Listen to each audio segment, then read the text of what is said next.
¿Qué estarías dispuesto a hacer por impresionar a alguien? Un grupo de jóvenes pensó que entrar a una vieja hacienda abandonada sería solo una aventura más. Pero lo que encontraron ahí fue algo que nunca debieron despertar. En las afueras de Monterrey, donde los cerros se alzan como guardianes silenciosos, yace la Hacienda del Cuervo, un caserón en ruinas que los lugareños evitan al anochecer. Se dice que durante la Revolución Mexicana, un guerrillero conocido como el Cuervo escondió un tesoro en algún lugar de la hacienda. Oro, joyas y monedas que nunca fueron encontradas. Pero no es la riqueza lo que mantiene viva la leyenda, sino la maldición que la acompaña. Según los rumores, el espíritu del Cuervo custodia su tesoro y solo permitirá que lo tome quien él mismo elija. A los intrusos los ahuyenta con terror, susurros y apariciones que hielan la sangre. Nadie en su sano juicio se atreve a entrar. Era una noche de viernes en abril y el aire fresco de Monterrey vibraba con la energía de la juventud. Diego, un estudiante de ingeniería con un ego más grande que su sentido común, había convencido a sus amigos para visitar la hacienda. Estaba obsesionado con impresionar a Valeria, una compañera de clase que siempre lo miraba con desdén. Junto a él iban Luis, el bromista del grupo, siempre con una cámara para grabar sus hazañas. Sofía, la escéptica, que no creía en fantasmas, pero amaba las historias de terror. Y Carla, la mejor amiga de Valeria, que solo aceptó ir para no dejarla sola. Los 5 se reunieron en un estacionamiento, cargaron mochilas con linternas y comida. Partieron en la camioneta de Diego hacia la hacienda. El camino era un sendero de tierra flanqueado por nopales y mezquites que parecían susurrar en la penumbra. Cuando llegaron, la hacienda se alzaba como una sombra gigante bajo la luna. Sus paredes de adobe estaban agrietadas, las ventanas rotas parecían ojos vacíos y el portón de madera crujía con el viento. Diego, con una sonrisa arrogante, empujó el portón y dijo: «Vamos, esto no es nada. Grabemos algo épico para el canal de Luis». Los demás lo siguieron, aunque Carla murmuró que algo no se sentía bien. El interior de la hacienda olía a polvo y humedad. Los pasos resonaban en el suelo de piedra y las linternas proyectaban sombras que parecían moverse solas. Decidieron explorar el salón principal, donde una chimenea apagada y muebles destrozados daban la impresión de que el tiempo se había detenido.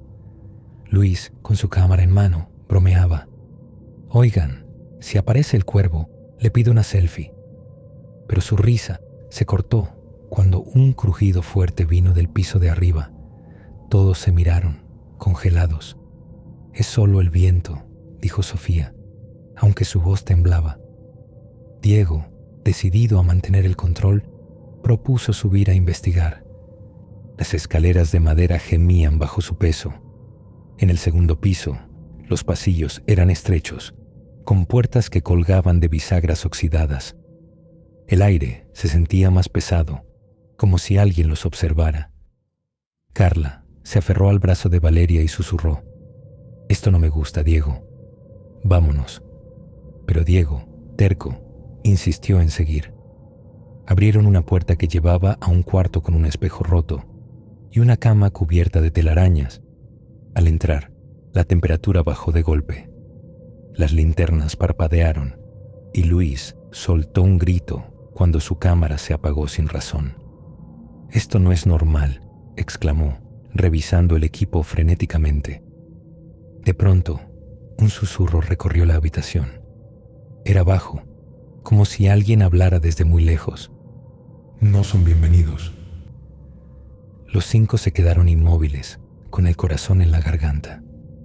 Sofía intentó explicar que era una corriente de aire, pero su voz se quebró cuando el espejo roto reflejó, por un instante, una figura oscura detrás de ellos.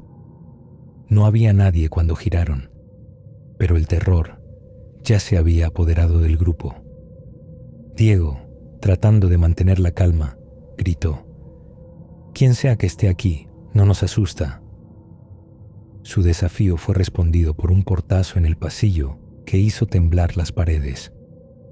El pánico comenzó a crecer. Carla insistió en bajar, pero al intentar salir del cuarto, la puerta no abría. Forcejearon con el picaporte, pero estaba atascado, como si una fuerza invisible lo sostuviera. Los susurros volvieron, ahora más claros. El tesoro no es para ustedes. Valeria, al borde de las lágrimas, gritó que no querían el tesoro, que solo querían irse. En ese momento, las linternas se apagaron por completo, sumiéndolos en la oscuridad. El silencio fue roto por un sonido de pasos lentos y pesados que se acercaban por el pasillo. Luis, desesperado, golpeó la puerta hasta que cedió, y los 5 corrieron hacia las escaleras. Pero algo los seguía. Las sombras en las paredes parecían alargarse, formando figuras con sombreros y rifles, como revolucionarios de otra época. El aire se llenó de un olor a pólvora y en el salón principal las cosas empeoraron.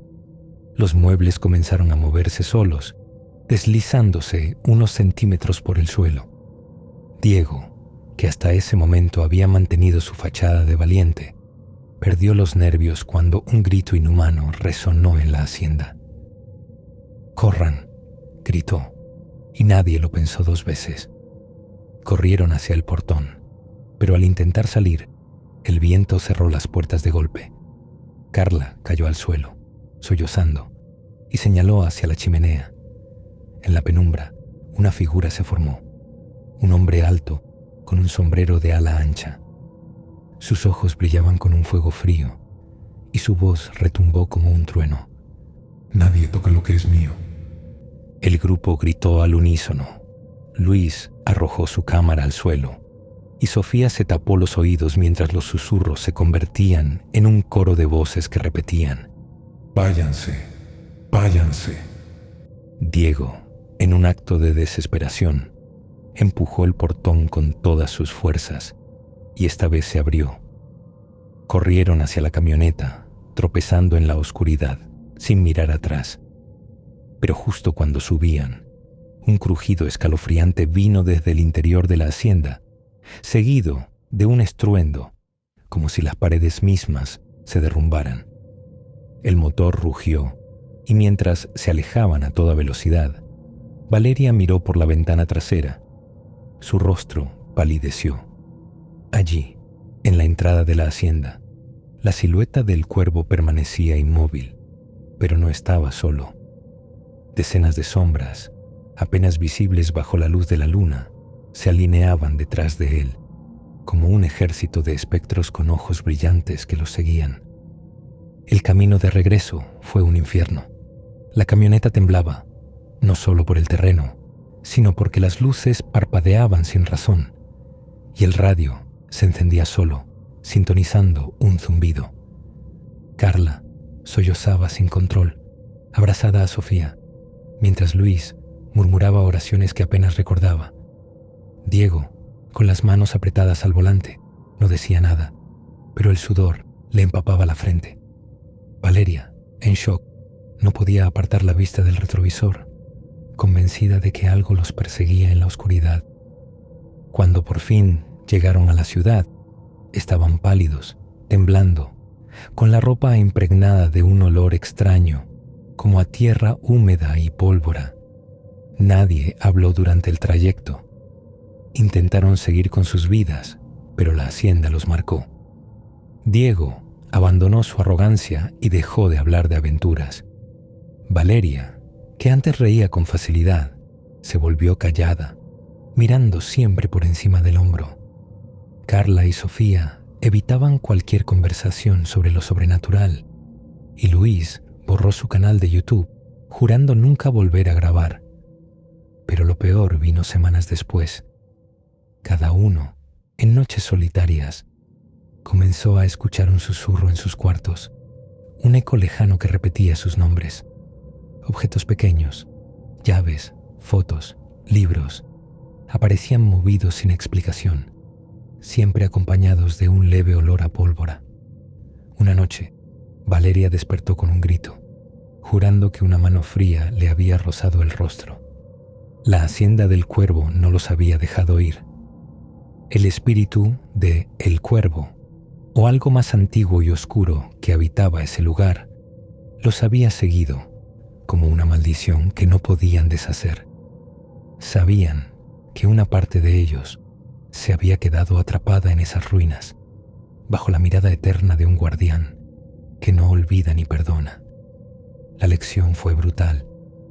Hay lugares donde los vivos no pertenecen, y desafiarlos no es un juego, sino una deuda que se paga con algo mucho peor. Gracias por quedarte hasta el final de esta historia. Si te gustó, deja tu like, suscríbete y activa la campanita. Nos vemos en el próximo relato, cuando la oscuridad vuelva a reclamar su voz.